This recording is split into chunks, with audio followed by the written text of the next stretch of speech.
I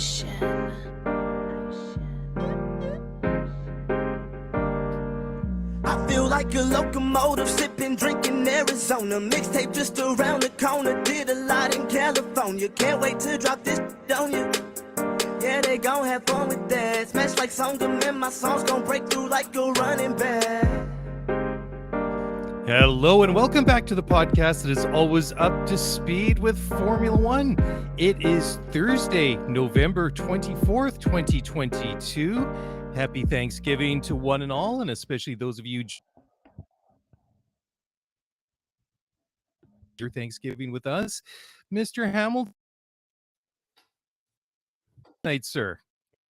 I am doing fantastic, my friend. Thank you so much for asking. To everybody south of the 49th parallel, happy Thanksgiving. I hope you guys have a fantastic day with your friends and your family. And I hope you have a productive shopping weekend because, of course, the day after Thanksgiving is Black Friday, followed by Cyber Monday. So hopefully there's some great deals out there and inflation hasn't impacted those hot electronics you've been eyeing for the last 8 months too badly. But dude, again, thank you so much, man. I'm doing great. What about you? Yeah, doing good, thanks. I was just thinking, Thanksgiving, even though, we celebrated Thanksgiving in Canada here about 4 or 5 weeks ago. And right. The whole holiday season, because I guess a couple of weeks, I guess so, right? So the beginning of December, I think. The calendar off the top of my head, but such a great time of year. There's so many wonderful traditions and celebrations going on. So yeah, I'm just a little jealous I didn't get any turkey today, but that's soon to come with just only just a month today. Well, tomorrow, actually, 25th. But yeah, so no Formula One anymore. That's kind of weird, but well, there is. I mean, there's still plenty to talk about, but the season officially wrapping up last Sunday in Abu Dhabi. And just to recap, the 2022 Formula One World Championship, we had Max Verstappen finishing 454 points ahead of Charles Leclerc, who had 308. Sergio Perez was 3 points behind with 305. George Russell, 275. Carlos Sainz, 246, 6 points ahead of Lewis Hamilton, who had 240. And then just running down the top five in the Constructors' Champion, Red Bull, 759, Ferrari, 554 points, Mercedes, 515, Alpine, 173, and McLaren rounding out the top five in the Constructors with 159. But Hammy, boy, where did that season go?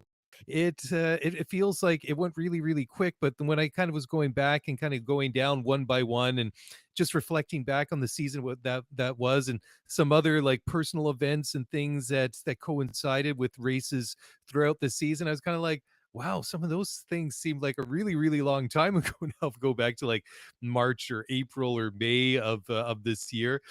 But just in general, seems like it's gone really, really quick.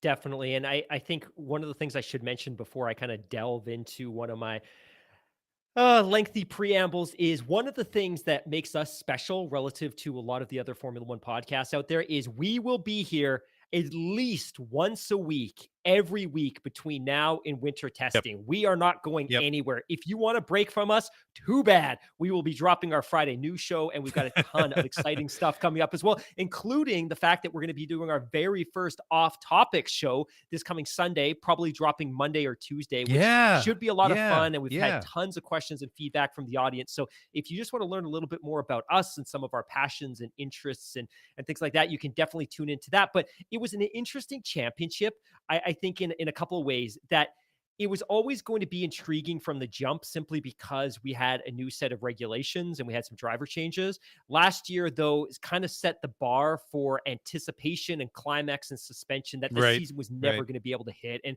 we're pretty open with our audience. And I think it speaks to the fact that I think generally the broader interest in the sport sort of started tapering off somewhere around the summer break because the championship was all but decided. I think, though, one of the things you and I tried to do so much is even if the championship is largely wrapped up, like, look, there's still a ton of other really interesting things happening in the world of Formula One, whether it's driver drama, contract drama, or even just the future of the 2026 engine regulations, which we're going to get into here. But for all of you that might be thinking about taking a break from Formula One for a couple of months, I encourage you not to. We're going to keep coming back every week with great content and lots of news. And again, I want to thank all of you as well. And it's probably a little bit early because we've still got 5 weeks left in the year, but Daily, this was our biggest year ever already in terms of total downloads for the show.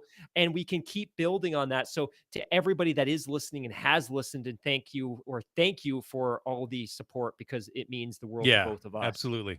Yeah, thank you so much. It's been an outstanding year for this show, and looking forward to getting a little bit of rest. I must admit that I love the fact that we're going to do an off-topic show because it requires almost zero prep compared to like a normal show, relatively speaking, right? But yeah, it's going to be fun. I mean, we get to do in the off season cover some different things that don't necessarily always fit in during the rest of the year, and you've done a great job all season long with the interview series, tracking down and speaking with some fantastic people in the motorsport world, not always necessarily Formula One related, but I mean they've been so enjoyable. But even apart from those, there's other things that we want to talk about that don't even necessarily fit in the molds that can be tacked on into one of these sort of like bonus weekly shows. Right. So that's going to be fun to kind of do some of the things that we've wanted to do that have been on the side burner basically all season long on the to-do list. But I was talking last night to one of our great listeners from Texas, Joe Santucci, and we were talking a little bit about the show. And by the way, shout out to Joe. He and his wife had a baby on the 11th of November. Oh, congratulations. Congrats. Awesome. But I was talking about the fact that there's so much more you and I want to do. We're just so time starved. So I think one of the things that I've been doing is really trying to map out the next couple of months in terms of what we're going to do with the show. So we will be here every week, but we do still have some interview series shows coming up. In fact, we have a young driver that has agreed to come back on the show for another interview, and she's going to bring her dad, who was a big part of her development in motorsports growing up. So that should be a fun podcast as well. But we've got lots and lots of really good stuff, coming up. So do we tell them now that we're also, just because we're completely about the numbers and stuff like that, that I'm going to interview one week, you're going to interview me, no, I'm just kidding. That's kind of, but I guess we're kind of doing that. That's the off-topic show. The off-topic show. Yeah. So by the way, I've started putting together the agenda for that. And some of the topics so far include your favorite chicken sandwich, your favorite 90s TV sitcom. I'm going deep here.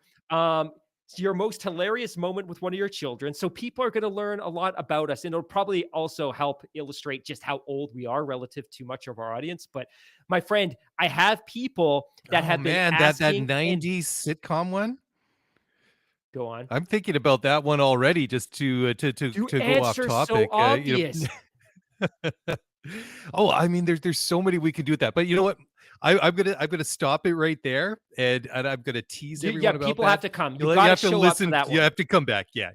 Don't want to give out the good material before we even sit down and do the off-topic show. We're teasing. I think this is what we call like a professional tease. So my favorite chicken sandwich is, tune in next Monday to find out. But dude, before we go on, you gave a championship update, but we have people dying to know the final F1 Fantasy League super standings. Should I share them? I'm going to go in reverse order today. So remember, the top three finishers are going to get prizes. So if you are, in fact, one of the top three, because I'm having trouble identifying two of them on our Twitter followers list, but if you are one of the top three, please reach out to us via Twitter DM, and we'll organize to get you your prize. Starting number 10 from the UK, Daffy A. Number 8, wow, Merc Stappen. Number 8, tied for number 8 from the UK, Marshall W. Number 7, Radic W. Number 6, Brian W. Number 5, Status F. And number 4, Janko West. And here we go, breaking into the top 3. Number 3, Whitman R. from the UK. Number 2, Aaron K. And finally, number 1, we should all have expected this, Andrew T. just ultimately decimated the field. So we kept talking about how close it was. Well, it was close up until the last 2 races. He finishes the season about 150 points ahead of the second place Aaron K. So congratulations to all 3 of you. Thank you to the almost 2,300 people that competed in the fantasy league this year. That was unbelievable. I finished 356, so not particularly well. We'll definitely reboot this next year. It was a lot of fun. But for the three of you, please reach out to us via Twitter DM so we can make some arrangements for you. Cool. And next year I'll have to make sure that I submit a team to our own fantasy league, because Yeah, this can year you I was please? caught sick. That was just embarrassing. It's just like you reminded me plenty of times, and then I'm like, I'm going to sit down and like, oh shoot, the deadline passed, and I'm not going to be able to register for the podcast's official fantasy league. That's not one of my better moments, but oh well. There you go. There's always next year.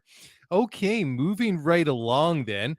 101 days until the 2023 Bahrain Grand Prix. And if you're looking for something to do in those 101 days, the perfect thing to do is get in on the Race Weekend magazine. Magnus Greaves and his team, good friends and supporters of this show, and use our promo code Scuderia Pod, get 10% off. Great Christmas gift for that Formula One fan out there. So we'll just throw that out. And well, I've sort of gotten ahead of ourselves here because we already mentioned the off-topic program dropping in a couple of days. So let's go on to some records. So Max and Red Bull broke quite a few records this 2022.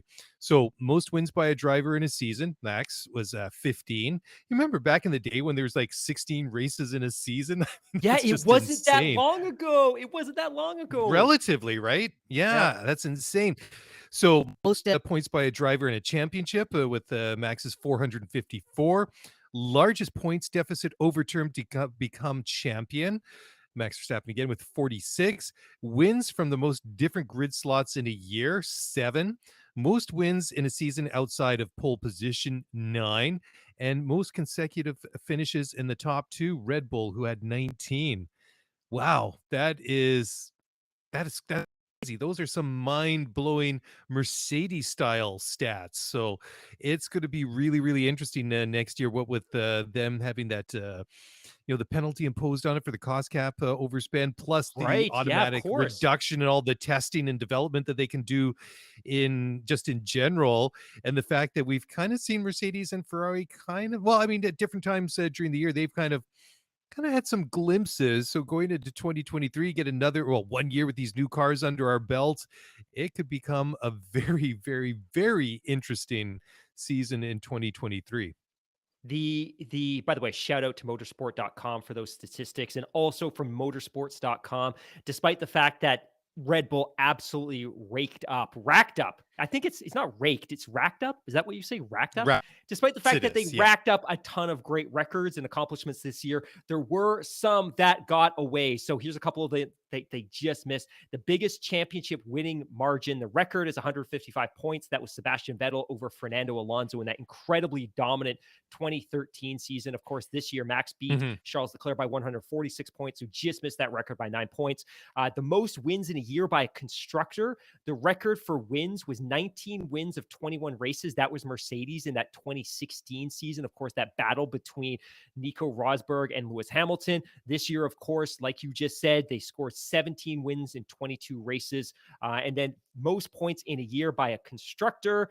The record was, of course, Mercedes that same year, 2016. They scored an astonishing 765 points. And again, that was a 21 race season. And of course, this year in a 22 race season, Red Bull scored 759 points. So a couple of records that were just outside their grasp. Yeah. Wow. Amazing though. Just to hear those other records are really, really mind-blowing as well.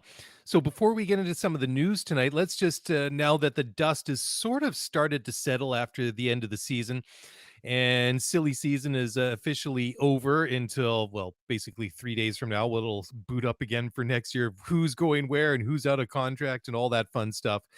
But confirmed for 2023, Red Bull will field Max Verstappen and Sergio Perez. Ferrari also unchanged with Charles Leclerc and Carlos Sainz. Mercedes also unchanged with Lewis Hamilton and George Russell.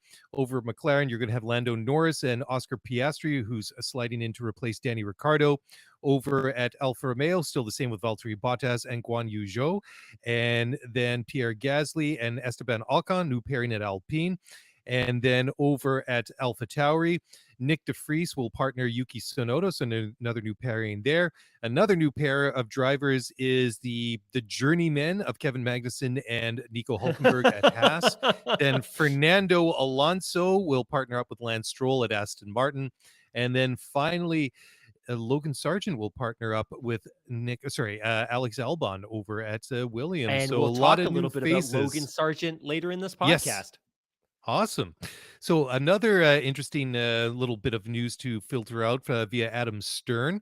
The president over at the Vegas Grand Prix and CEO Steve Hill thinks that there might actually be a possibility to host a NASCAR street race on the Vegas Strip with along with some other events if the F1 race in Vegas next year, which will debut for the first time, is a success. So this could be very, very interesting. I mean, is as intrigued and as excited as I am to see Formula One rumbling around the streets of downtown Las Vegas down on the Strip, I have to admit that the thought of NASCAR, and I'm not even really very familiar or necessarily a fan of NASCAR, I'm very, very intrigued by the by this prospect. So I don't know, Hammy, if this will actually come off. But what do you think about that? Is that something you'd be interested or excited to watch?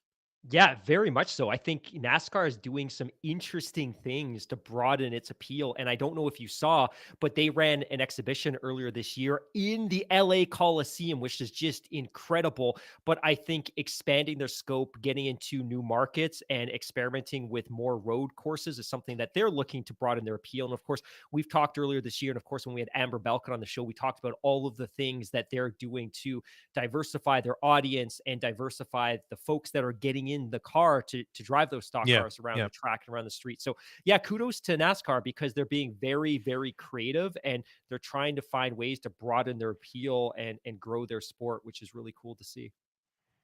Yeah, absolutely. And just quickly here before, because I know we're going to talk about Fernando in a minute, but Connie in the live chat just asked, what's the over under and how many races before Fernando and Lance gets toxic next season? I don't know. Winter testing. Are we Winter testing, man.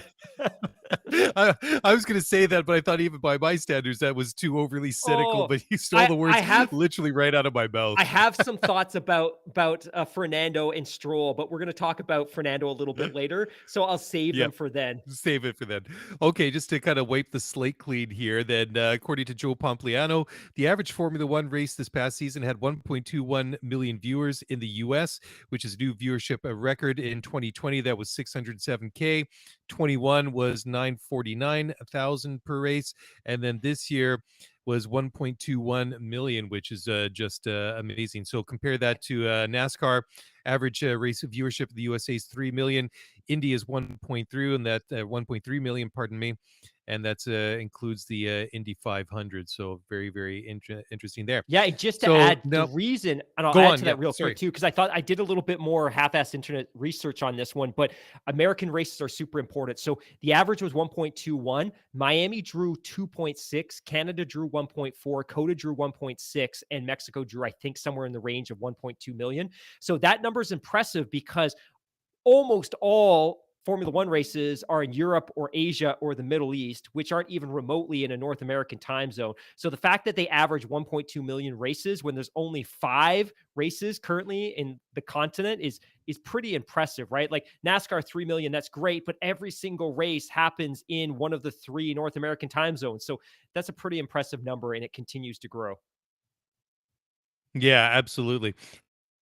Break a little bit early here because coming up, we're going to talk about 2026. So this is something I think we're going to probably want to dive into. So just hang on for a moment, guys. So we're going to take a quick break, step away from a word from our sponsors. So don't go away. We'll be back on the flip side.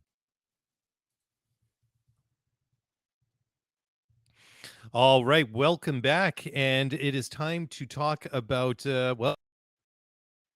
Porsche.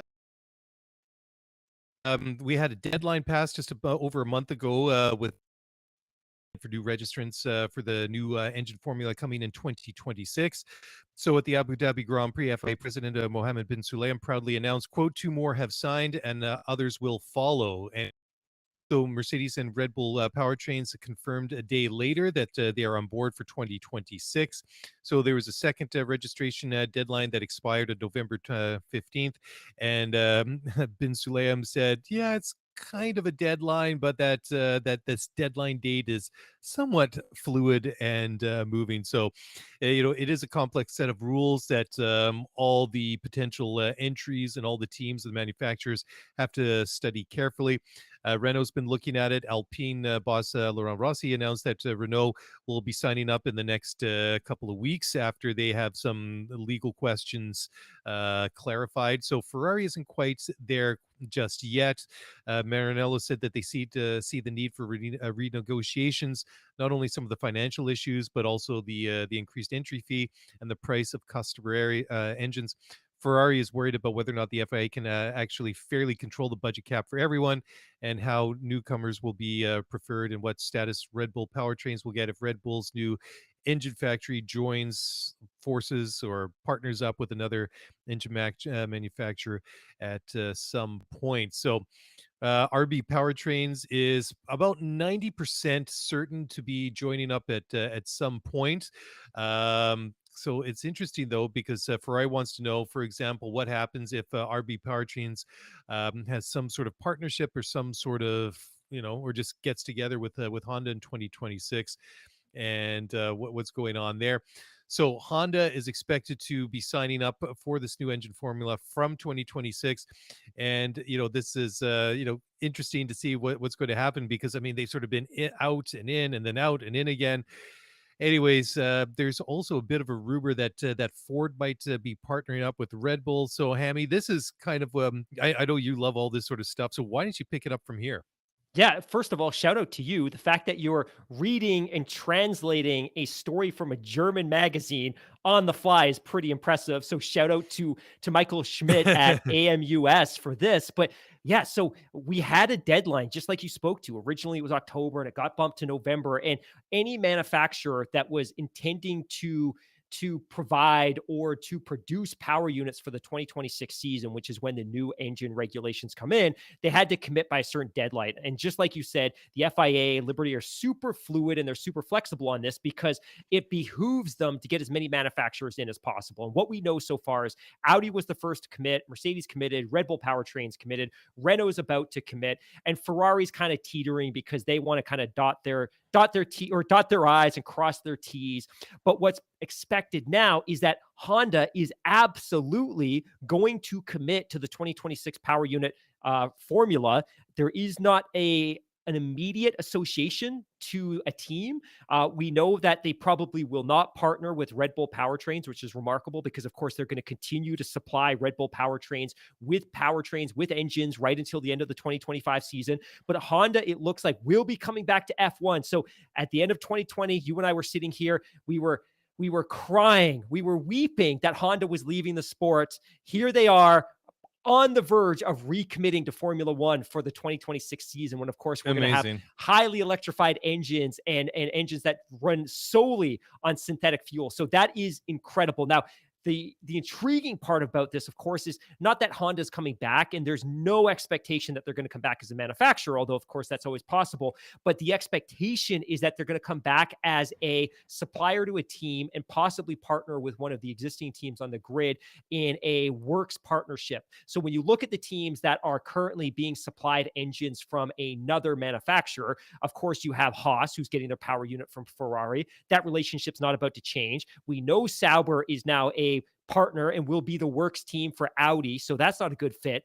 We have McLaren, who's buying their engines from Mercedes, and we know that's not in their best interest because, of course, they have to develop a car and build a aerodynamic philosophy that's compatible with the engine that's being fed to them. So McLaren could be an interesting partner for Honda, and of course, if you told us that 6 years ago, we would never in a million years believe that that could be the case. And of course, Williams would love to have a works partnership with a manufacturer like Honda. So I would expect that if Honda comes back, it would probably be in a partnership with McLaren, a partnership with Williams. And I wouldn't even say a partnership with Aston Martin would be completely impossible, but very, very intriguing. And then the other piece that you commented on as well is, and we've been hinting at this for a couple of weeks now, that there was an American manufacturer that had been sniffing around around the FIA and some of these meetings because they were curious or interested in getting involved. And if Ford comes in and they link up with Red Bull and Red Bull powertrains, their role could be pretty small. It could just be adding some technical expertise and some funding and some financing and helping to support from the electrification side, because we know that Red Bull Powertrains currently has 300 people working in their factory, working in their power unit factory in Milton Keynes, just on the internal combustion engine. And they have an operating internal combustion engine already. So if Ford was able to come in and add some funding and expertise to help with the electrification of that power unit, that could be pretty cool. So very, very interesting. And of course, Porsche, who has not yet committed, could still, although it seems based on some of the feedback coming from Germany that they're probably no longer interested in developing their own power unit, that they would probably just rebadge something that's produced by Audi or do something in collaboration with Audi. But there's still a possibility that Porsche commits. So we could have Audi, Mercedes, Red Bull, Renault, Ferrari, Honda, Ford, Porsche. Like, we could have 6, 7 different engine manufacturers on the grid, which would be simply incredible. And what that could do, what that should do, is significant competitive balance, because the challenge today is if you are a customer team and you are buying your power unit from another manufacturer, the likelihood that you're going to win a championship, any championship, is very, very, very low, because the development of that power unit should be in close collaboration with the development of the car itself. And if you're McLaren or if you're Williams, you're basically having a power unit thrust upon you and you have no input into its design. You have no input into its characteristics or its cooling package. Basically, you have to build a car to accommodate somebody else's power unit, and that's not a desirable state. So if McLaren was partnered with Honda or Williams was partnered with Honda, you effectively get an extra works team on the grid, which would be very cool. So all of this is very, very exciting. The other thing that I should mention as well is there's a little bit of anxiety in the paddock about Red Bull powertrains. And by that, what I mean is when a manufacturer is developing one of these 2026 power units, they're being given an allocation of money that they can spend in 2023, 24, and 25 to develop these power units, right? So if I am Ferrari, if I am Red Bull powertrains, if I am Williams, outside of the cost cap, outside of the money that the teams can spend building a car, the actual engine manufacturers, the engine suppliers, the power unit suppliers also have a cost cap. And that cost cap is significant in 23, significant in 25, and it declines somewhat for 2025. So these teams are being given budgets of tens of billions of dollars a year for the next couple of years to develop these power units. Now, what the FIA and Liberty is trying to do is create concessions for new engine suppliers. So for instance, if an engine supplier like, I don't know, Hyundai came along or Ford came along and they wanted to develop their own power unit, the FIA would give them concessions, which would mean that they would have additional funds available to them in 23, 24, and 25 to invest in developing that power unit. Plus, they would get extra dyno hours, and dyno hours are the engine equivalent of wind tunnel time. So for these new engine suppliers, they're being incentivized to get involved in the sport because they're giving extra funding and extra dyno hours to develop those power units. Now, what's happening is Ferrari and some of the established teams are a little bit frustrated with Red Bull because Red Bull is presenting Red Bull power units as a new entry and believe that they should get the additional funding as part of their increased power unit cost cap that these established manufacturers aren't. So there's a little bit of anxiety because Ferrari's saying, no, Red Bull powertrains, 2026 isn't your first year in the sport. 2022 was the first year in the sport because technically your engines are badged Red Bull powertrains and you have a factory employing people. So there could be a little bit of conflict there where Red Bull's saying, hey, no, we're new for 2026. And Ferrari and Mercedes and some of these other established teams saying, no. Technically, you are not a new entity for 2026, even though, of course, their 23, 24, 25 power units are effectively being supplied out of Japan from Honda. Yeah, I know, and I think that's where they're going to try and play that kind of like gray area, right? Is that the fact that they're like, okay, that this is basically a rebadged Honda engine until the end of 2025, and we're not allowed to carry that IP forward. That basically that's over done with as of December 31st, 2025. And then we're on our own from after there. So you can kind of see how both sides are going to play it, right? Which, Yeah. by the way, is another reason those Honda badges suddenly miraculously reappeared on those cars, on the Red Bulls at the Japanese Yeah. Grand Prix, because they Yeah. need to be able to provide evidence and proof that this is in fact an engine supply deal and that Red Bull powertrains isn't really associated with the power units that are in the current cars.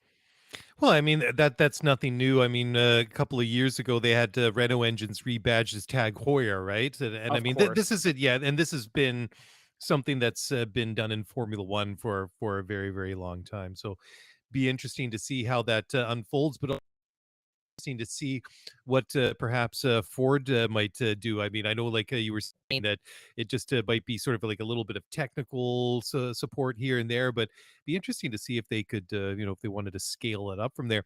And also, apparently, Hyundai isn't completely out of the picture yet. I mean, that's a name that keeps popping up, but I suppose what I've been reading, anyways, is that it's not likely that they would enter before 2027. And apparently, they would have to, I believe, their quote unquote deadline is June 30th, 2023. So they've got about 6 or 7 months to make up their mind to decide whether or not they're going to get on board with that for 2027. Okay, moving along. So Formula One has announced an all new all women's series to begin in 2023. So this is this is good. This is great news because the W Series obviously did not make it all the way through the season. They canceled the last several races because of a lack of funding.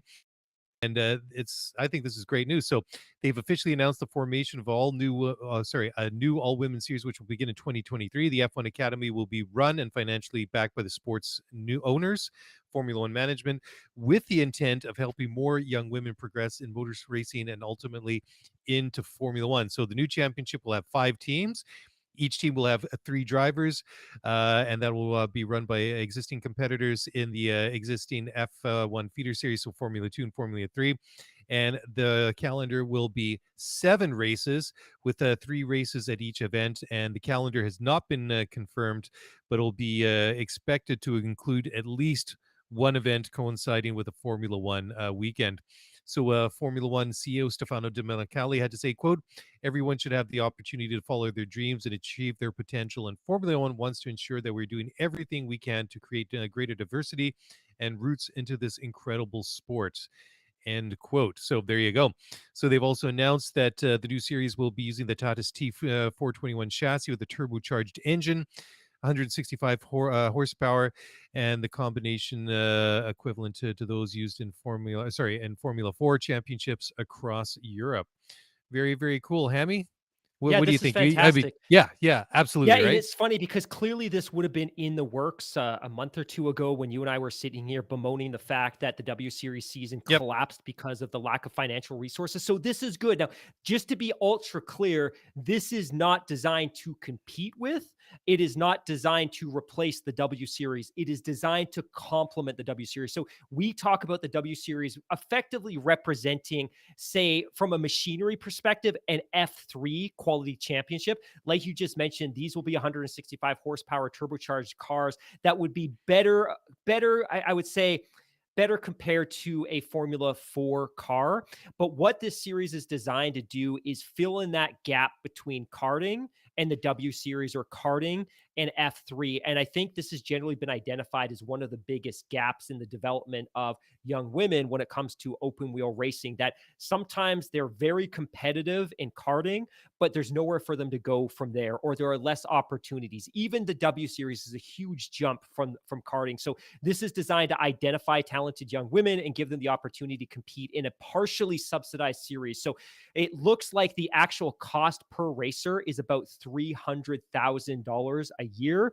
Hmm. 150,000 of that will be subsidized by F1. So if you are identified and you are offered a seat in this championship, cost all in is about $300,000 a year. F1 will subsidize 150,000 of that. The driver still needs to supply the rest of that either out of their own bank account or through funding and sponsorships that they bring with them. So when we often talk about pay driving or pay drivers in Formula One, trust me, everyone in F4, F3, and F2, they are all pay drivers because they do not get paid to drive and they only get a seat if they bring funding with them. And the same will be the case here. So this is ultimately very, very cool. Jessica Hawkins was interviewed by Top Gear earlier this week about this as well.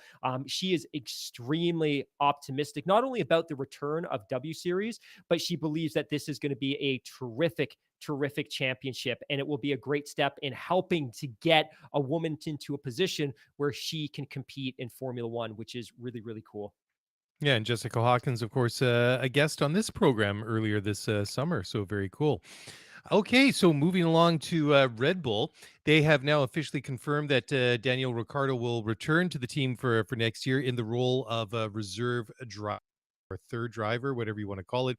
Anyways, Danny Ricciardo had to say, quote, "The smile says it all. I'm truly excited to be coming back home to Oracle Red Bull Racing as their third driver in 2023. I already have so many fond memories of my time here, but the welcome from Christian Horner and Dr. Helmut Marko and from the entire team is something I'm sincerely appreciative of. For me personally, the ability to contribute and be surrounded by the best team in Formula One is hugely appealing, whilst also giving me some time to recharge and refocus. I can't wait to be with the team and support with simulator work, testing sessions, and commercial activities. Let's go." There you go. So, what do you think of this one, Hammy? It's not quite the race seats. The one sort of like key phrase that I pulled out of that one was recharge and refocus. Is this sort of like Daniel's attempt to sort of stay sort of on the radar or as best Yeah. he can? Yeah. Perfect way to explain this. One, this is a win-win deal for Red Bull, and let me explain in a minute, but also a win-win deal for Daniel Ricciardo. And it's a win for Daniel Ricciardo because to not be on the grid at all and not be in the paddock at all for an entire season when you're in your mid 30s could be the death blow to your career. So for Daniel Ricciardo to not be on the grid, but be in and around a world-class organization like Red Bull Racing for an entire year is a phenomenal opportunity for him. He gets to reboot. He's familiar with the team, the engineers, the mechanics, the leadership. He's familiar with the factory, the personnel at the factory. This will be very much a homecoming for him. Of course, he won, I think, 6 races with Red Bull during his time there leading up to the end of 2018. So I think this is a huge win for him. Like you said, it could be a reboot. It could be a way to freshen his career and put him in a really good state of mind. And I just think it'll also help for him to be around world-class capable machinery and to be able to go on the track and practice sessions and in winter testing, driving one of the best cars in Formula One. And it will really give us a good sense of where he is because we'll be able to Mhm. index his times against, of course, his new teammates, Sergio Perez and Max Verstappen. And for Red Bull, I think this is an incredibly big win because as much I think as Sergio Perez is liked throughout Mexico and through parts of North America and is himself very likable, I think that the team as a whole has a PR image problem. And that stems back, of course, to the outcome of last year's championship. The fact that Christian Horner and especially Helmut Marko don't particularly resonate with younger fans. Of course, the cost cap issue, the recent PR nightmare that happened in Brazil when Max Mhm. Verstappen would like this all of a sudden is a marketing dream for Red Bull because they can now march Daniel Ricciardo out at press events and media events and winter testing. He can be in the paddock on a Grand Prix weekend doing interviews, talking about the team's progress and the success of his teammates. Like this is just a PR dream and a marketing dream for Red Bull Racing. So I think it's a win for Daniel Ricciardo. He gets to be around a world-class organization, perhaps get some seat time, be in the sim. And it's also a big win for Red Bull because it helps to soften their image in light of some of the damaging PR circumstances that have surrounded this team in the last few months and years. Yeah. I think that there was an interesting couple of quotes here, actually quite an extensive quote from Danny Ricciardo in a conversation he had with Speed Cafe. And he said the following, quote, "To make things crystal clear, I'm still not on the grid next year." So this is prior to the confirmation of this third driver role at Red Bull. And he said, Danny goes on to say, quote, "But look, it's certainly a way to still stay involved and give me the time to take a necessary to take a step back. It has been no secret to myself as the second half of the season went on. I just needed to step away for a bit, rebuild myself, reset a bit, and also just find the intense love for it. Because at this level, if you don't have that, then I'm not doing justice for myself or anyone around me. I'm not saying I've lost it, but I'm in fear of losing it. Obviously, a race drive is the best thing if I want to stay. That's the surest thing. It just became more and more clear that I couldn't be doing 24 races next year. It just wasn't going to, I think, be the right thing for me. I think it would have probably just worn me out more than anything. And it's at a point where I felt just a little exhausted, where I just needed to slow my year down. And at this level of sport that is dangerous, you can't be operating at 99% even. So I really felt I was in fear of not being at my best if I did another year. Obviously, there were great talks with other teams, and I was like, okay, if I'm not on the grid, at least let me be aligned with the top team, end quote. So there you go. Bailey, Yeah, I quite got to interesting, right? read. I got Yeah, to yeah, read go a ahead. quote or a quote. I got to read a tweet here from Elizabeth Blackstock because it has me grinning ear to ear. So she tweeted yesterday, and I quote, Red Bull Racing hiring Daniel Ricciardo as their quote unquote, quote unquote, quote unquote, quote unquote reserve driver just to send him out to do promo stuff is the ultimate PR move. Changed my mind. And then she follows that up with, if Red Bull Racing had Daniel Ricciardo on the team this year, they'd have sent him out to do a photo shoot with a whole slew of puppies after the Brazil team orders fiasco. And that would have been the only thing we talked about. So yes, like this is a perfect decoy. Like, hey, you know what? We have a team orders incidents in Brazil. Look, Daniel Ricciardo with puppies. And it would completely distract us from what's happening on the track. So kudos to Elizabeth for making me smile. Yeah, that's really, really good. I mean, that's a top level Twitter read right there, right? Yeah, but I mean, going back to Danny himself, I Yeah, mean, yeah. I think it's really interesting. I mean, he is taking time away from the sport. I mean, let's say at best it's a year out. I mean, it's been done by other people. Let's take a look and name a Alex couple. Esteban, Albon, yeah, Esteban Kevin Ocon, Magnussen, K Mag, yeah, yep. Nico Hulkenberg, many Fernando Hulk Alonso. Alonso, but I mean, yeah, I mean, I guess Alonso's probably the best one to compare him to, and then maybe even Nico Hulkenberg. I mean, Fernando, I think, I think he's still driving at an incredibly good level. I mean, it'll be interesting to see how Hulkenberg does because he's sort of been a little bit in and out of the car over the last 2 years now, because he's Yeah. sort of like slotted in as a reserve driver. So I mean, he's one guy I'm going to be looking at. I mean, it's certainly like your Kevin Magnussen's on up, just because that's more that cohort's more where Danny Ricciardo fits into, rather than the younger drivers like Alex Albon and Esteban Ocon and guys like that. I'm not Yeah, saying it can't be done. Yeah, Ocon and Albon probably aren't good comps simply because they're so much younger than Daniel Ricciardo, but maybe Magnussen and Hulkenberg are good comps simply I think so. because they're similar age and they both left the sport for involuntary reasons, where of course Fernando left the sport very much on voluntary. I think at that point he had burnt every bridge in Formula One, so maybe it wasn't necessarily a voluntary departure from Formula One, but I based on their ages is pretty similar. And I think if he could lean into what Nico did, because of course, Nico has not left the world of Formula One. He's been testing in the sim, has been doing reserve driver stints. Like he stayed close to the sport. And I think if he had left F1 entirely and chased the Indy dream or done sport car or touring car, I don't think he would have been an option. But I think the fact that he's had this physical presence in the grid and has been in and around cars, both the previous generation and the current generation, helped. So I think, while it's a break, it's not going to be the 23 Grand Prix grind that I think a lot of these other drivers are going to go through next year. I just think it's incredibly valuable for him to be there because I think there's some muscle memory and I think there are some real conditioning challenges to not being in a Formula One car for a period of 12 months. And when you're 35, 36 years old and you haven't been in a car for a year, that's a really tough sell to a team and sponsors to bring you in. Yeah, 100%, right? Okay, time to take another break here. When we come back, we're going to talk about the Abu Dhabi post-season test and a bunch more things after that. So don't go away. We'll be right back.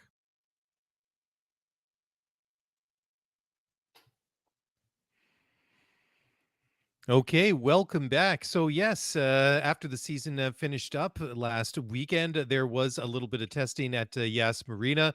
The final action on the track saw two tests running concurrently at Yas Marina this past Tuesday. Each of the team provided one car for Pirelli tire testing, and they were no, it was all the usual suspects plus a bunch of the younger drivers because a lot of the teams were also carrying out a young driver test. So the final leaderboard is interesting here. You had Carlos Sainz, Charles Leclerc, and Robert Schwartzman, who were all driving for Ferrari. Carlos's fastest time was a 125.245. He did 65 laps in the car. Charles Leclerc's fastest time was 125.383. He did 56 laps.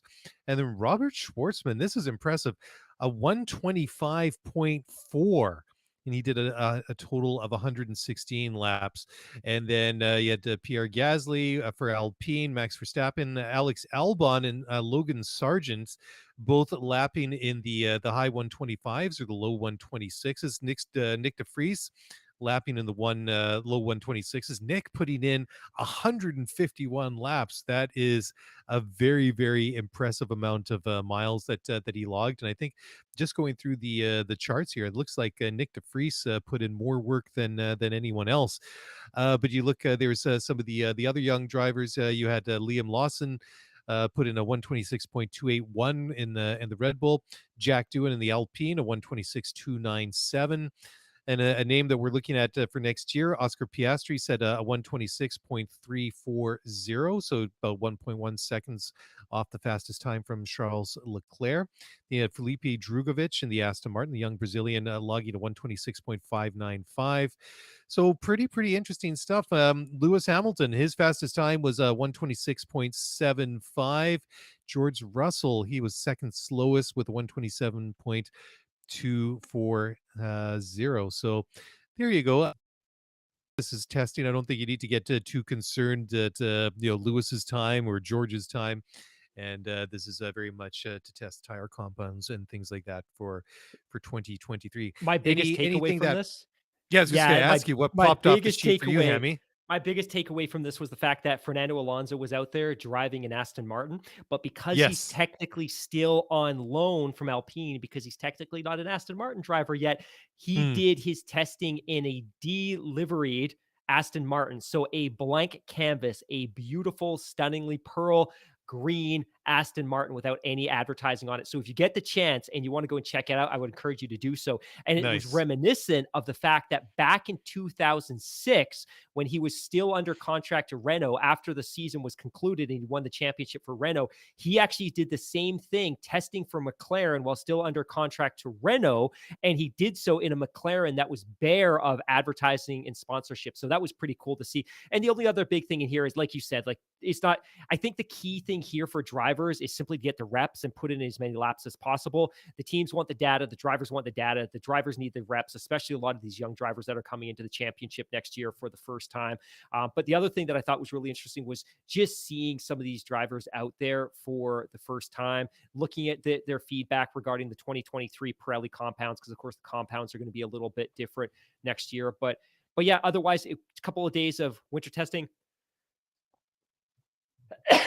I just sneezed during a podcast. We will delete that out. But yeah, it was good to see otherwise. And now we move in officially to the winter sessions or the winter season. Yeah, there you go. Yeah, I think it's interesting to see some of these times, but I was very, very impressed that that Robert Schwartzman was able to lap so closely to Charles Leclerc and Carlos Sainz in that Ferrari. I mean, that's very, very impressive, and then putting in 100+ laps as well. Okay, next story is that apparently the Chinese Grand Prix at the Shanghai International Raceway will be canceled for next year. This has kind of been this one's been sort of popping up in the news or in the rumor mill every once in a while over the past several months. So it just seems like it's going to be inevitable now. We haven't been to China since 2019, and it seems that the China's zero COVID policy and the fact that Formula One staff would not be given exemptions from quarantine rules, and that the fact they might have to be locked down if they become test COVID positive is going to be the big issue there, because as we've seen in other parts of the world, even here in Canada, which is great news, that COVID requirements now, if you test positive, are much different and much more lenient than even this past summer. So I mean, things have changed, and I mean, and touch wood that things continue the way that they are, because we're pretty much back to normal as we were before the pandemic all started a couple of years ago. So this would be a bit of a shame if it does come to pass. Like I said, it's considered that this is going to happen at some point. Formula One has not made any comment or any confirmations about that, and Stefano Domenicali certainly hasn't made any official announcements as well. So just seems like it's going to happen at some point. Well, who knows when.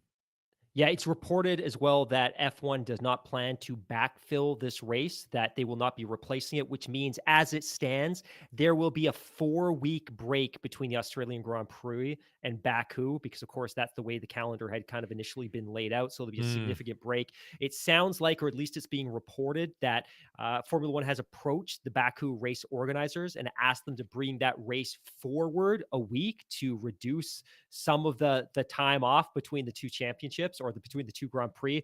Baku has resisted this. So if in fact the Chinese Grand Prix gets canceled, there will be a 4-week break. The other thing I quickly comment on, because I didn't know Yikes. where else to put this in the outlet or in the outline of the podcast today, is next year, just kind of speaking to the 2023 calendar. F1, as a reminder, is planning for sprint race weekends in Azerbaijan, in Austria, in Belgium, in Qatar, in the United States, in Austin, and Brazil. So sprint races next year, but Hmm. potentially a awkward 4-week gap in the calendar between Australia and Baku. So what dates would that actually be? Because that's going to be on the front end of the season, right? Yeah. Yeah, I don't immediately have those dates in front of me, but yeah, that would be a bit of a bummer. Looking on some at some other news here now, Pirelli said that overtaking in 2022 is up 30% from 2021. They said after 22 races last season, there were 599 recorded overtakes in 2022. That increased to 785. So F1 chief, or Pirelli F1 chief, Mario Sola, said that only proper overtakes were counted in the analysis, meaning that the numbers were not influenced by cars pitting or dropping down the order because of mechanical issues or something like that. Sola had to say, quote, unfortunately, it's difficult to have a statistic where if they overtake each other 2 or 3 times in a lap, like, I don't know, Jeddah or some other races, but then on the main straight, they are in the same position. You don't get this because it's too difficult. It's just real overtaking. I believe it's a very good number, 30% more, considering that is informed by the facts. So it's not exaggerated. It's quite a good point, end quote. So that's, bit of a mishmash. I'm not a bit of an interesting quote there, Yeah. but Six the 600 overtakes in 2021 versus 785 overtakes this year. yeah. I think we can chalk that up as being a success. And of course, it's due to all the things that we talked about earlier this year, the fact that the cars are easier to follow and the underbody Hmm. ground effects are creating less kind of noisy, turbulent air. Like the things that F1 promised, even if the championship itself was a little bit of a letdown this year, the building blocks that they're putting in place are definitely working. And this kind of feeds into the next story, and I'll jump ahead of myself here, but 780 odd overtakes this season. The champion for the most overtakes, the most individual overtakes this year. And of course, these numbers are a little bit awkward because if you typically qualify well and you start at the front of the grid, you're not going to have a ton of overtaking opportunities. But Fernando Alonso finished with 71 overtakes this year, the most in Formula One, followed by Lewis Hamilton with 63, Zhu with 62, Sainz with 61, and Verstappen and Stroll tied for fifth with 57. And this is interesting as well. The most overtaken drivers of the year, Mr. Magnussen, Kevin Magnussen with 101 overtakes. Schumacher was overtaken 99 times. Latifi was overtaken 79 times. Stroll was overtaken 67 times. And Zhu was overtaken 63 times. So hopefully that contextualizes that roughly 10% of all of the overtakes that happened during the 2022 season were performed by Mr. Fernando Alonso. That is an amazing stat. That's that's really quite impressive when you think about it. Okay, so getting a little sort of off topic here, but apparently Red Bull's headquarters were hit by a Ukraine protest not so long ago. So they were invaded by campaigners outside Salzburg, and they unfurled a huge 400 square meter banner depicting Russian leader Vladimir Putin riding the company's famous Red Bull logo. Unlike most of the global brands, the energy drink refused to cut ties with Russia, and the caffeinated beverage is still on sale in supermarkets across the country. And this is according to an article on deadlinenews.co.uk. So interesting, eh? So apparently this was organized by a group called the Ukraine Solidarity Project. It's a network of European and Ukrainian activists that are exposing global brands like Red Bull for what they call regressive policies on Putin's Russia. So there you go.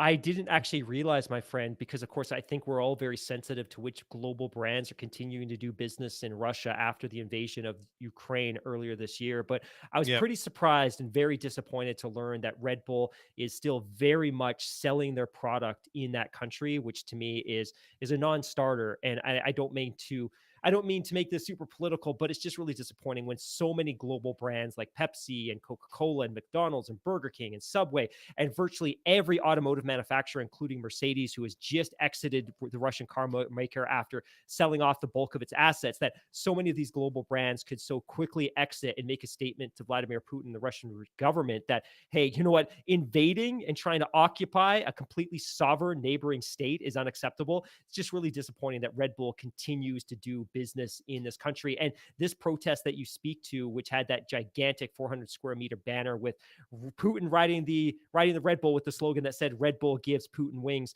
This was complemented by another protest that actually happened at Red Bull's Milton Keynes factory, where a message was projected onto the side of the F1 Racing headquarters with a slogan and an appeal to Max Verstappen personally to help campaign to get Red Bull out of the Russian domestic drinks market.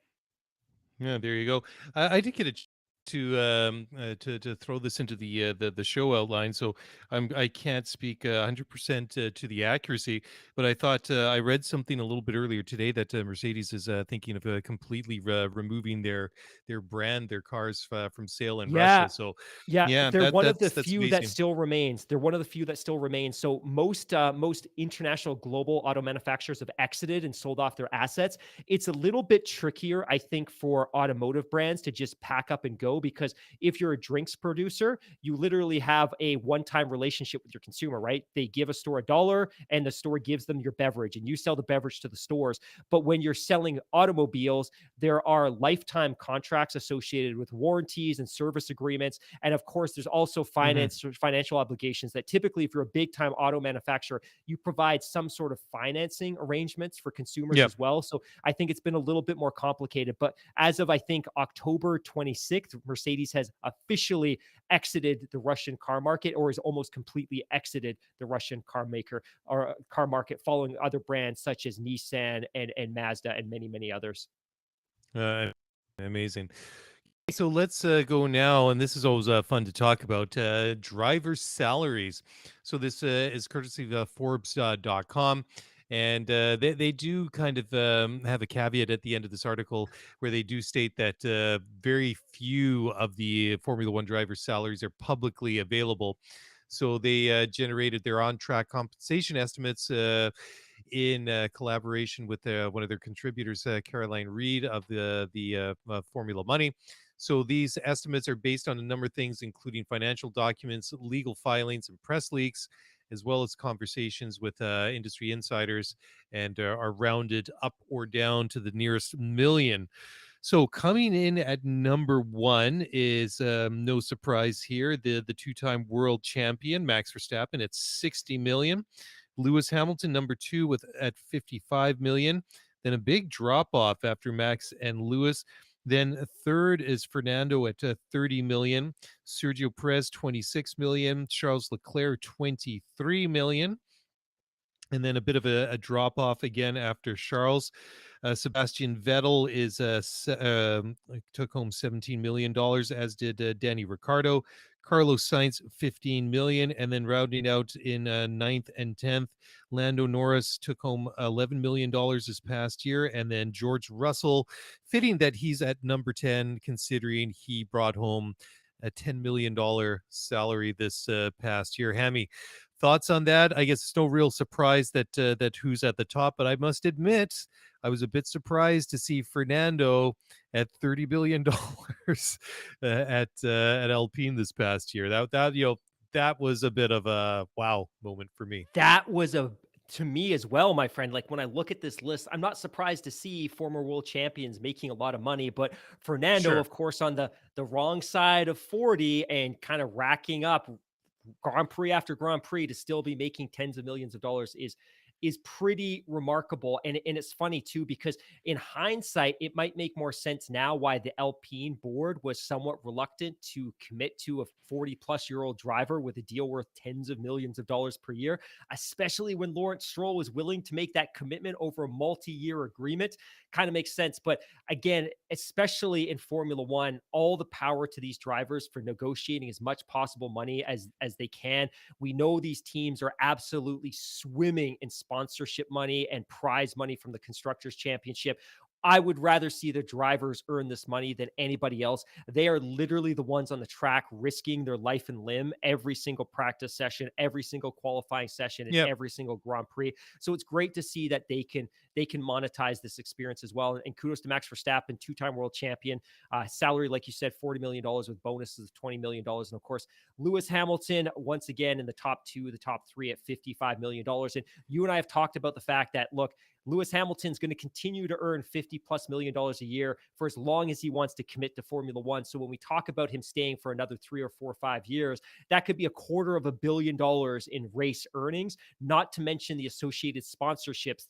There's apparently 250 million reasons for Lewis Hamilton to stay in Formula One. So it's great to see the drivers earn as much as they do. Yeah, absolutely. Hey, why don't we take one final break and then we come back? Still got a couple more fun stories to do that in a moment, so don't go away. We'll be right back.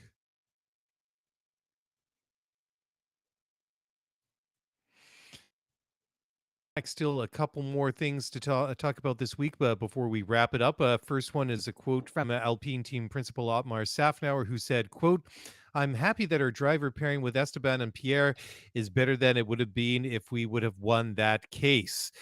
End quote. So when he means that case, he means that Oscar Piastri case.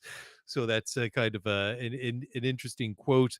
And I think that they do have a very, very solid driver pairing with Pierre Gasly and Esteban Ocon. And when it came down to it, excuse me, if you had Oscar Piastri, like why would you fight to keep him? I think it was all legal wrangling just to make sure that they got the proper financial compensation, because do you really want to force a guy to stay that doesn't obviously want to be there in the long run? Is it just me, my friend, or has the reputation of Otmar really taken a hit since he left Aston Martin? And so much of it is related to the fact that Fernando left that organization and he didn't know or wasn't informed or was the last person at Alpine to find out. Of course, they announced that Oscar's going to be driving for them when, of course, he'd already negotiated a deal with Mercedes, and that was a terrible look for this team. And now with Oh a yeah. comment like this, he just seems super petty. And I quote again, "I'm happy that our driver pairing with Esteban and Pierre is better than it would have been if we had won that quote or that Piastri case." And of course, Piastri in brackets. But see, it sounds very, very, very defensive and very bitter. But it's amazing what a hit his reputation has taken since he left Aston Martin, because I think we all reflected glowingly on his career, because of course he was the one that very much stewarded that very much budget Force India operation for many, many years and helped them climb to fourth in the constructors one specific year. So it's unfortunate that that his reputation has taken such a hit, at least in my eyes. Yeah, yeah, absolutely. And it was kind of funny. I mean, the way that I saw this quote was I took it from a bit of a different angle. I was just like, well, okay, are you sort of based on this, or basing this on the fact that, it's kind of like, well, Pierre and Esteban are known quantities within Formula One, where Piastri is still yet to prove himself in the sport. But yeah, that is kind of interesting I when you stand put it by in the that. way I interpreted it. I stand by what you Oh said no, is perfectly logical, but I like the juicy yeah. interpretation that I have. Oh yeah, yeah. No, I'm not going to try and convince you otherwise. I'm just saying that I did actually take it from that point of view. But when you kind of lay it out that way, the very interesting perspective, because it has not really been a good year for Otmar Safnauer. Because I mean, when he was at Racing Point slash Force India, I mean, that was like a team that always did more with less, and I think he was kind of, he really stood out as at least in my mind, as somebody that did an exceptionally good job for a team that didn't really have a lot of resources, and they had some good results with it. So, sticking with Fernando Alonso, so he now feels 100% plus happy with his move to Aston Martin. So you talked about a little bit earlier when we were just talking about Abu Dhabi. We talked about it off the beginning of the show here. Anyways, Fernando said that he was, quote, happily surprised by everything, end quote. And then he further on went to say, quote, this year's car is not anywhere near of what we will run next year. I was not really, it was, sorry, it was not really to get confident or anything like that. It's not to get going to be a continuation of this car or anything like that. For sure, they had a very strong weekend here. Sebastian Vettel qualified in front of me. So I don't think it was much of a difference between Aston Martin and Alpine on the weekend. I felt basically the same as well. I felt a very competitive car. Both Aston Martins finished in the points, so it was a good car. Anyway, so Hammy, now's your opportunity. You had some stuff you wanted to say about Fernando Alonso. You wanted to say and Aston Martin. So now's your time to shine. I hope. Daily, I think this is going to be the ultimate test, the ultimate challenge for young Lance Stroll. And well, I keep saying young Lance Stroll, but he's been in Formula One for 2017 or since the 2017 season. He I has know, right? 122 Grand Prix race starts. It's remarkable how long he's been in Formula One. Despite all of that, though, he scored just the 3 podiums. He had obviously that remarkable Baku podium in Azerbaijan back in 2017. And he had a couple of podiums during the COVID shortened season in 2020. But this is the guy that I find to be probably the most frustrating guy in Formula One. And I am very firmly living on Lance Stroll Island because I believe the talent is there. But I just, if a pairing with Fernando Alonso can't take it out of him, can't pull that talent, those performances out of him, I don't know what will. And I'm still strongly of the mind that Lawrence Stroll was very strategic in bringing Sebastian Vettel to that team. And it was in part because Sebastian Vettel adds a tremendous amount of value in terms of developing the car. He adds a substantial amount of value to the team from a marketing perspective as a 2-time world champion. But I also think it was because they wanted Lance to be able to see his work ethic, how he approaches races, how he prepares, and be able to read into his telemetry and a lot of his data. I don't know that necessarily came to bear the way that they were hoping that it would. And of course, Lance Stroll went from 13th in the constructor standings in 21 to 15th this year. Of course, finished the season with a couple of points finishes, but had as many disappointing moments this year as he had really exciting and terrific, well executed moments.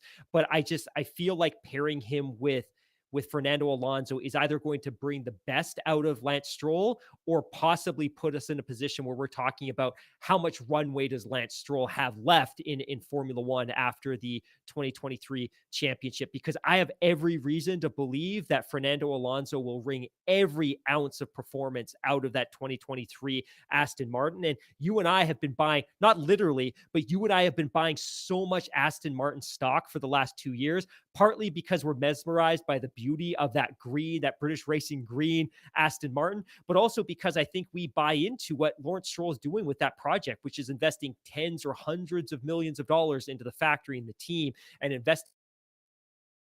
I'm sold on all of that. It hasn't manifested itself in the form of a really great Formula One racing car. And I have to think that while 21 was a disappointment and 22 was a disappointment with all the expectations that we had for that car, you got to think they're going to turn a corner, no pun intended, in 23 and deliver a great car. And I have every confidence that Fernando Alonso is going to be able to deliver some exceptional performances. And if he does, it's going to put the spotlight firmly on Lance if he's not mirroring Fernando's performances.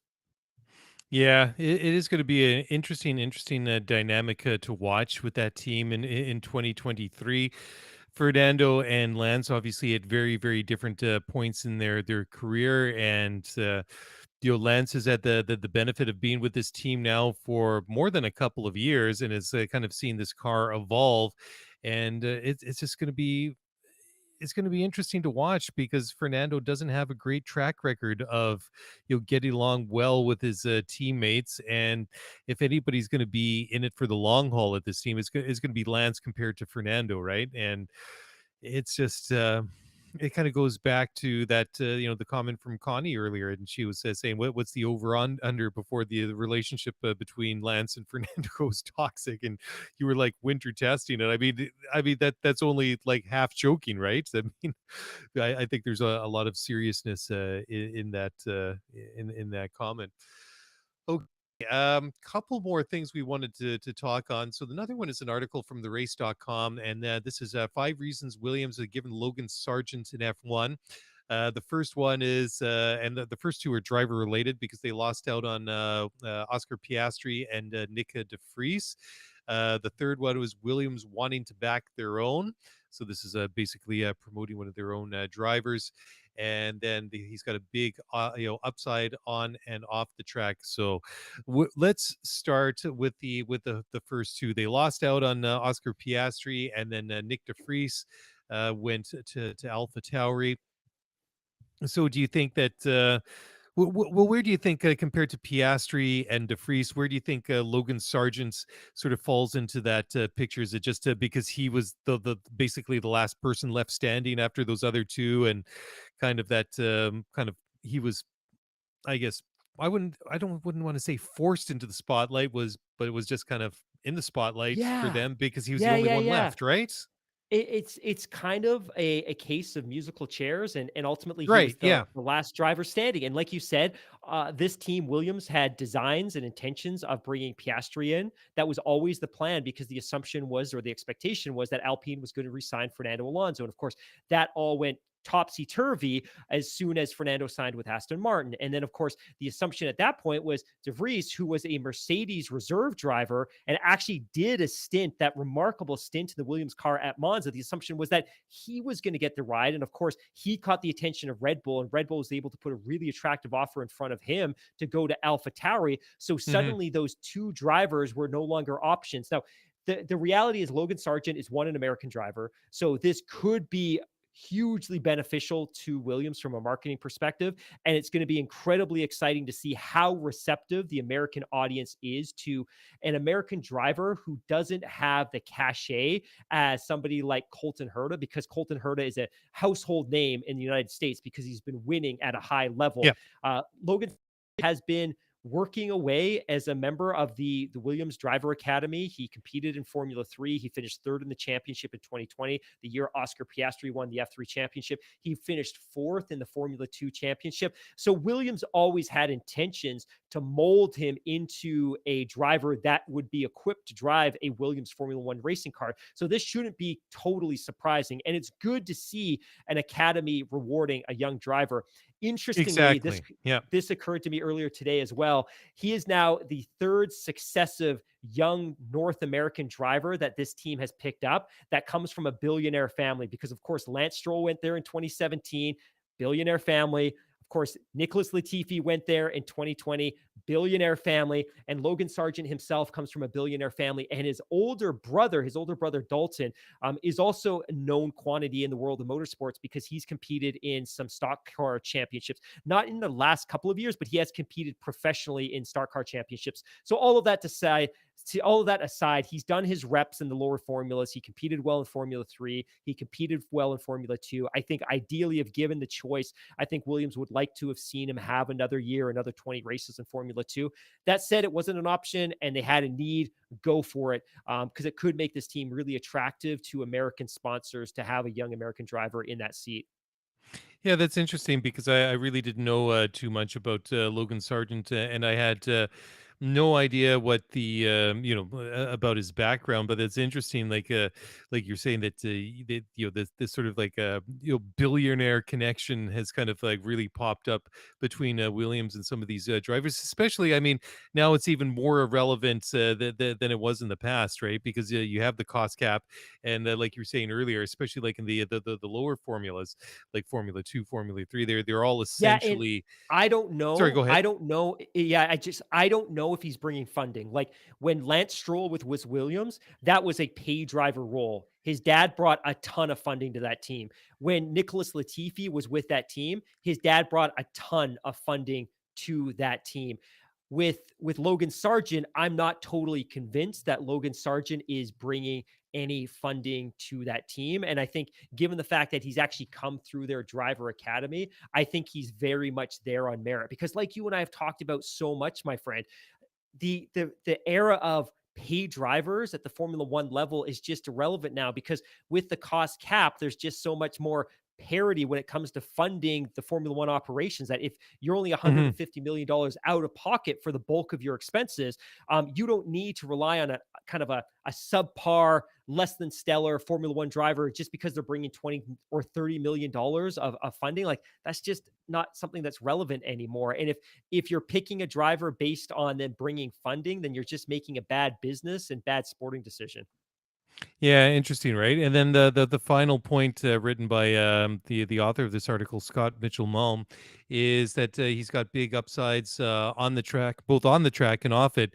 And specifically, he's referring to Logan is American, the fact that the sport has just been growing in leaps and bounds in the USA over the past couple of years. How important do you think that is? To Williams that Logan is an up and coming American driver, I even think it's one that very yeah, sorry, I was just gonna say that even though considering he's not like a household name, like say Colton Herta was the other American that was linked with Formula One this year. So sorry, Hammy, Well, jump man, back in here. let's jump back 7 years. I think a lot of people thought Alexander Rossi was going to be huge for Formula One in America, and it didn't make any difference. Of course, that said, it was during an era when the US Grand Prix was on the verge of disappearing from the calendar, and there were no eyeballs on live Formula One TV broadcast in the US. And I think it was on NBC Sportsnet at that point. But I think Harry, that's Logan's uncle's name.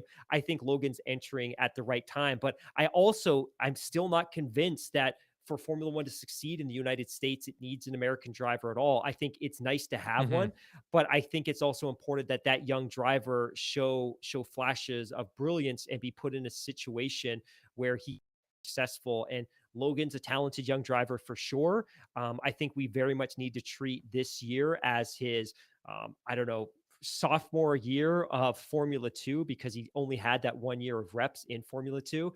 But I Sure, also sure. worry because what has Williams shown us in the past 4 or 5 years to give any confidence in their ability to develop a great car? And maybe by the time they have a really great car, he's at the end of his runway anyway. So I wish him the best. I wish him a ton of success.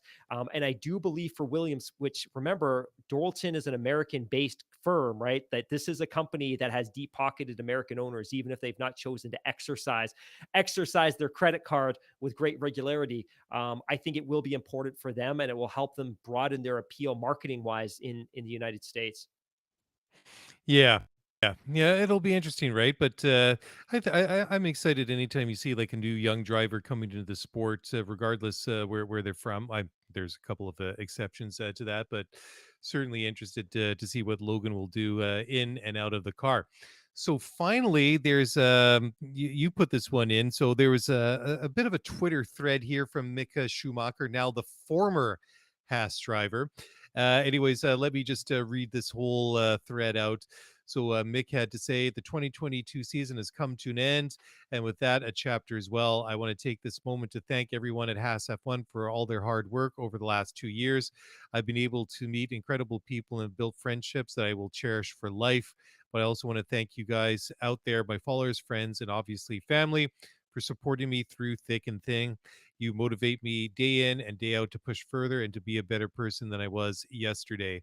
I don't know yet what next year will bring, but I'll know I'll work harder than ever to come back stronger and be the best version of myself. Thank you.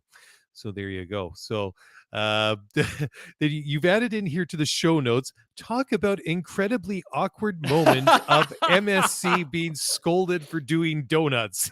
Did you see that after the Yes, race? Oh, I that saw was him so doing the donuts. embarrassing. Yeah, I saw the It was donuts, so but I saw the did you donuts. hear that? You No, didn't hear the radio? Oh I man. didn't. Okay. I didn't. So Yeah. after the race, as we see in Abu Dhabi, there's a moment, and it's actually choreographed, and drivers typically know where to go, where to position themselves. But drivers will typically go and do donuts. And it's a tradition for champions to do donuts, and it's a tradition for those drivers that are exiting the sports to do donuts. It's a way to celebrate their time. It's a great show for the fans. So Mick's out there doing donuts, and his Haas engineer comes on the radio and promptly scolds him for doing donuts and asks him to immediately stop. And so Mick complies and kind of sheepishly, with his kind of tail between his legs, heads back to the pits. But his response to the scolding was, okay, basically, okay, I love you too.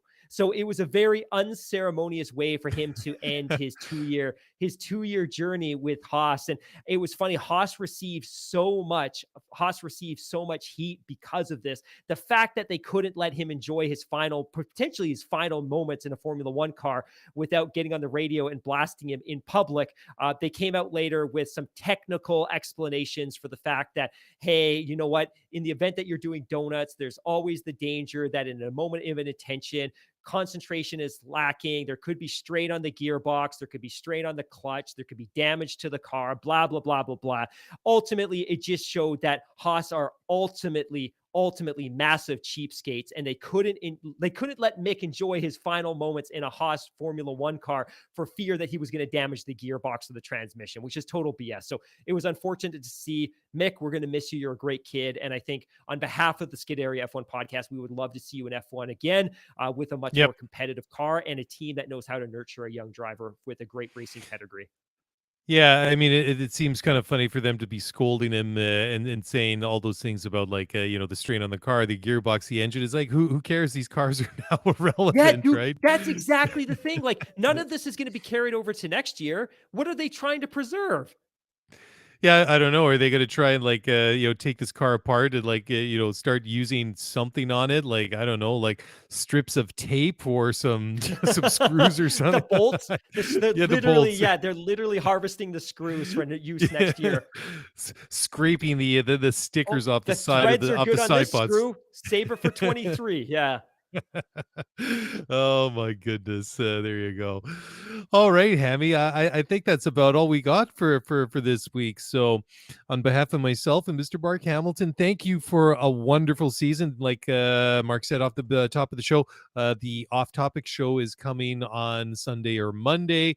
Plus, we'll have to do a season wrap at some point, give it a little bit of sort of time to kind of breathe and get a little bit of space after the end of the season. But we have to go back and do a proper recap and talk about some of my I shouldn't just say some of our ups and downs and highs and lows and all the good and the bad of the season. So we'll do that very, very soon.